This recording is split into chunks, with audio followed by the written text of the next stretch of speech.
బీసీకి ఏదో అన్యాయం జరిగిందని మాట్లాడుతూ ఉన్నారు. ఎలా అవుతారు మీరు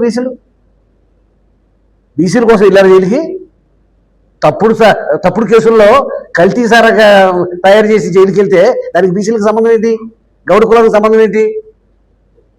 ఇవాళ చంద్రబాబు నాయుడు గారు తెలుగుదేశం పార్టీలో బీసీలకు కానీ గౌడ కులాలకు కానీ అత్యధిక ప్రాధాన్యత, కనీవినటువంటి ప్రాధాన్యత బీసీలకి తెలుగుదేశం పార్టీకి కల్పిస్తూ ఉంది. ఇవాళ రోజు మీరు తప్పుడు పనులు చేసి కులాన్ని అండగా రమ్మంటారేంటి? ఎలా వస్తుంది కులం? మంచి పనులు చేస్తే, సక్రమంగా నడిస్తే కులం ఎవరినైనా నా కోసం గౌరవంగా చెప్పుకుంటుంది. మీరు తప్పుడు పనులు చేసి ఇవాళ రోజున గాలి తగాదాలని తీసుకొచ్చి మీ రాజకీయ ఉనికిని కాపాడుకోవడం కోసం మీరు చేస్తూ ఉన్నారు. నేను తెలుగుదేశం పార్టీ కార్యకర్తలకు కానీ నాయకులకు కానీ నేను విజ్ఞప్తి చేస్తా ఉన్నా, మీరు వైఎస్ఆర్ పార్టీ వాళ్ళు మళ్ళీ వాళ్ళ ఉనికిని కాపాడుకోవడం కోసం, మళ్ళీ అడ్రస్ కోల్పోయినటువంటి ప్రతిపక్ష హోదా లేనటువంటి వైఎస్ఆర్ పార్టీ వాళ్ళు మళ్ళీ వాళ్ళ ఉనికిని కాపాడుకోవడం కోసం ఇటువంటి సృష్టిస్తున్నారు. మీరు వాళ్ళ ట్రాప్లో పడద్దు. చర్యలు తీసుకుంటానికి పోలీసులు ఉన్నారు. ఇవాళ ఎవరు ఏ తప్పు చేసినా కూడా పోలీసులు చర్యలు తీసుకుంటారు, వాళ్ళని అరెస్ట్ చేస్తారు, కేసులు పెడతారు. ఇవాళ అన్నిటికీ సమాధానం చెప్పాల్సిందే. జగన్మోహన్ రెడ్డి హయాంలో జరిగినటువంటి అవకతవకలకి, అవినీతి కుంభకోణాలకి అన్నిటికీ కూడా సమాధానం చెప్పాల్సిందే. అన్నిటి మీద కూడా చర్యలు ఉంటాయి. ఇవాళ రోజున ఎంక్వైరీలు ఇంతటితో ఆగలా. ఎన్ని నేరాలు అయితే చేశారో, ఎన్ని తప్పులు అయితే చేశారో, ఎన్ని అవినీతి దుర్మార్గాలు పాల్పడ్డారో అన్నిటి మీద ఎంక్వైరీ చేయడం జరుగుతుంది, అన్నిటి మీద కేసులు పెట్టడం జరుగుతుంది. ఇవాళ రోజు మీరు కార్యకర్తలు దయచేసి వాళ్ళ ట్రాప్లో పడద్దు. వాళ్ళు రెచ్చగొడితే మీరు రెచ్చిపోవద్దు. చట్టం చూసుకుంటుంది, పోలీసు వారు తగిన చర్యలు తీసుకుంటారు. మీరు దయచేసి ఇవాళ వాళ్ళు రోజు కొవ్వెక్కిందా అంటే కొవ్వెక్కిందని సమాధానం చెప్పాల్సిందే. వాళ్ళు అమ్మడు రాంబాబు నీ అమ్మ అంటే దానికి సమాధానం వాళ్ళు జైల్లో కూర్చోండి. వెళ్ళి మీరు కార్యకర్తలు వెళ్ళి ఏదో న్యాయం కోసం మీరు పోరాడటం వల్ల వాళ్ళ ప్రజాస్వామ్యానికి విఘాతం కల్పించవద్దు. వాళ్ళు ఇదంతా కూడా ట్రాపు, మన చేత తప్పులు చేయించాలని. దయచేసి మీరు ఎవరు కూడా ఆవేశపడద్దు. ఇవాళ కల్తీ మద్యం కేసు విచారణ జరుగుతుంది, ఇవాళ అగ్రిగోల్డ్ కేసులు విచారణ జరుగుతాయి, ఇవాళ అంబటి రాంబాబు నోరు పారేసుకున్న దాని మీద ఇవాళ కేసులు జరుగుతాయి. ఏ విషయం ఏదైనా కూడా వెనక్కి తగ్గే ప్రసక్తి లేదు. ఇవాళ రోజున దుష్ప్రచారం చేస్తాను, రెడ్ బుక్ అని. ఎస్, రెడ్ బుక్లో మీరు చేసిన పాపాలన్నీ కూడా రాసుకున్నాం. ఇవాళ రెడ్ బుక్ అనేది ఖచ్చితంగా ప్రజల యొక్క ఆరోపణలు లోకేష్ గారు నోట్ చేసుకున్నారు. అవింట్లో కొన్ని యథార్థాలు ఉండొచ్చు, కొన్ని యథార్థాలు ఉండకపోవచ్చు. అన్నిటి మీద కూడా ఎంక్వైరీ జరుగుతుంది. ఇవాళ రోజున అంతా సంవత్సరంన్నరగా గడిచింది, ఇంకా చాలా టైం ఉంది. మీరు చేసిన అవినీతి ఆరోపణ అన్ని పనులకి అన్నిటికీ కూడా మీరు సమాధానం చెప్పాల్సిందే. ఇంకా చాలా ఎదుర్కోవాలి మీరు. ఇవాళ రోజున ప్రజాస్వామ్యాన్ని కాపాడటం కోసం ఇవాళ రాష్ట్రాన్ని దివాళా తీసినటువంటి ప్రభుత్వం జగన్మోహన్ రెడ్డి ప్రభుత్వం. మరి గత 2 రోజులుగా చూస్తా ఉన్నాం, జైలుకి వెళ్ళి వచ్చినా కానివ్వండి బుద్ధి మారకుండా జోగి రమేష్ గతంలో మాజీ మంత్రిగా ఉన్నటువంటి సందర్భంలో ఇక్కడ పెడన్ నియోజకవర్గాన్ని దోచుకున్నాడు. అక్కడ ఉన్నటువంటి వనరులు కానివ్వండి, ప్రజలను కానీ దోచుకుని మరి ఇక్కడి నుంచి పెనలూరు వెళ్తే అక్కడ చిత్తుగా ఓడిపోయినటువంటి పరిస్థితి. రాష్ట్రంలో మరి ఒక గందరగోళాన్ని సృష్టించాలని చెప్పేసి మాట్లాడి బూతుల పంచాంగాన్ని ఎత్తుకున్నారు. దాని ద్వారా అల్లకల్లోలు సృష్టించి వాళ్ళకేదో అన్యాయం జరిగిపోతుందని చెప్పేసి ప్రజలు తప్పుదో పట్టించాలని చూస్తూ ఉన్నారు. ఆ రోజున మంత్రిగా ఉన్నటువంటి జోగి రమేష్ ఎక్కడ పడితే అక్కడ దోచుకుని, ఉదాహరణ మొన్న కూడా నేను చెప్పడం జరిగింది, మరి బంటిమిల్లో ఉన్నటువంటి సత్రం ఏదైతే ఉందో దాన్ని ఏ విధంగా దోచుకున్నారో, అక్రమంగా రిజిస్ట్రేషన్ చేసుకున్నారో మరి ఇప్పుడే వాళ్ళందరూ కూడా కేసులు పెట్టడం జరిగింది. అలాగే ప్రభుత్వానికి సంబంధించినటువంటి భూములు, ఇంతేరులో ఉన్నటువంటి భూముల్ని 90 లక్షలకి ప్రైవేట్ ల్యాండ్గా చూపించి ఒక వ్యక్తిని మోసం చేయడం కూడా మనం చూసాం. ఆయన కూడా వెళ్ళి కేసులు పెట్టాడు. అన్ని దర్యాప్తు జరుగుతూ ఉన్నాయి. అగ్రిగోల్డ్కి సంబంధించి మరి ఏ విధంగా భూముల్ని అక్రమంగా రిజిస్ట్రేషన్ చేసుకుని దోచుకున్నాడో అది కూడా బయటపడింది. కాబట్టి మరి జైల్లో పెట్టడం జరిగింది.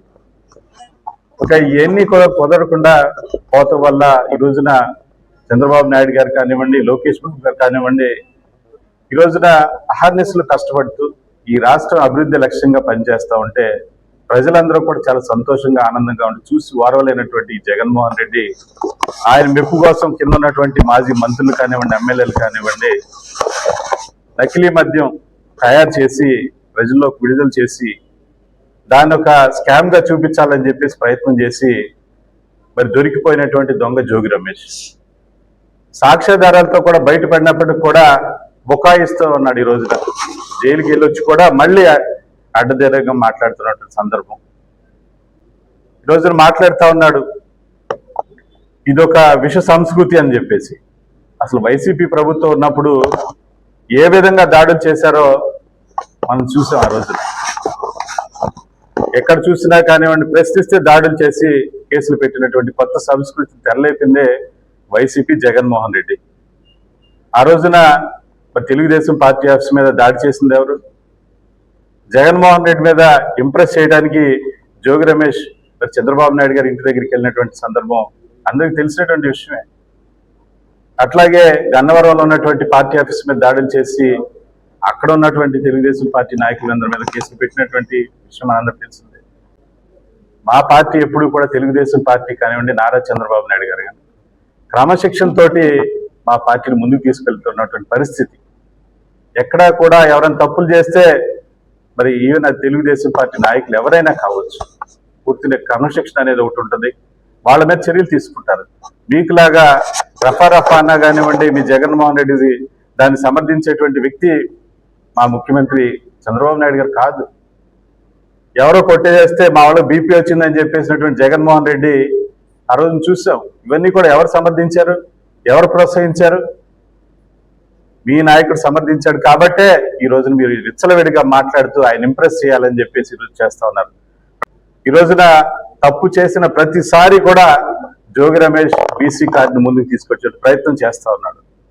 అమర్నాథ్ గౌడ్ గారి విషయంలో కానివ్వండి, అలాగే బీసీ నాయకత్వాన్ని ఆ రోజు జగన్మోహన్ రెడ్డి ఏ విధంగా అణగదొక్కాడో మనం చూడలేదా?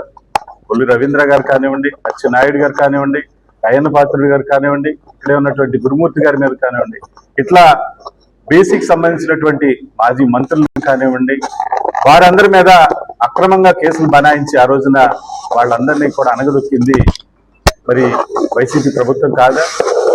అసలు బీసీని వెన్నుతట్టి ప్రోత్సహించింది చంద్రబాబు నాయుడు గారని ఈ సందర్భంగా తెలియజేస్తాం. ఈ రాష్ట్రంలో గత 5 సంవత్సరాలు రాష్ట్రాన్ని పరిపాలించినటువంటి వైసీపీ 5 సంవత్సరాల్లో కల్తీ మద్యాన్ని 5 సంవత్సరాల పాటు వాళ్ళ కార్యకర్తలను పెట్టుకుని మద్యాన్ని వాళ్లే తయారు చేసి కల్తీ మద్యం అమ్మటం వల్ల ఈ రాష్ట్రంలో 30,000 మంది ఆడపడుచుల తాళిబొట్టులు తెగిపోయినాయి. లక్షలాది మందికి కిడ్నీలు, లివర్లో పక్షపాతం వచ్చి రోగాల బారిన పడ్డారు. ఈ పాపం గత వైసీపీ ప్రభుత్వం చేస్తే అందులో భాగంగా కల్తీ మద్యం కేసులో జోగి రమేష్ని అరెస్ట్ చేశారు. ఆయన జైలుకి వెళ్ళాడు. అదేవిధంగా తిరుమల తిరుపతి దేవస్థానం ప్రపంచ ప్రఖ్యాతిగాంచినటువంటి వెంకటేశ్వర స్వామి ఆలయంలో ఉండేటువంటి లడ్డు ఏదైతే నెయ్యి లేకుండా 20 కోట్ల లడ్డూలను తయారు చేసినటువంటి చరిత్ర ఆ రోజు వైసీపీ ప్రభుత్వం.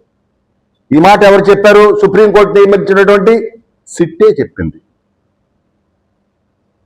దీన్ని దారి మళ్లించడానికి కోసం అంబటి రాంబాబు మీరు వెళ్ళారు, గుడి దగ్గరికి వెళ్ళారు, పూజలు చేసుకున్నారు, తప్పు లేదు. బ్యానర్ విషయం మీకెందుకండి? మీరు ఒక మాజీ మంత్రి, ఒక గౌరవప్రదమైనటువంటి రాజకీయాల్లో ఉన్నటువంటి వ్యక్తి బ్యానర్ గొడవలోకి ఎవరైనా వెళ్తారా? వెళ్ళటమే కాకుండా అడ్డగోలుగా మాట్లాడాడు. దానికి పేరుని నాని గారు చెబుతున్నారు మొన్న. ఏదో తొందరపడి అన్నారు, ఇంటికి వెళ్ళి సరి చేసుకున్నాడుగా. ఒకసారి ఆ వీడియోని కనుక రాష్ట్ర ప్రజలందరూ చూశారు, మేధావులు చూశారు.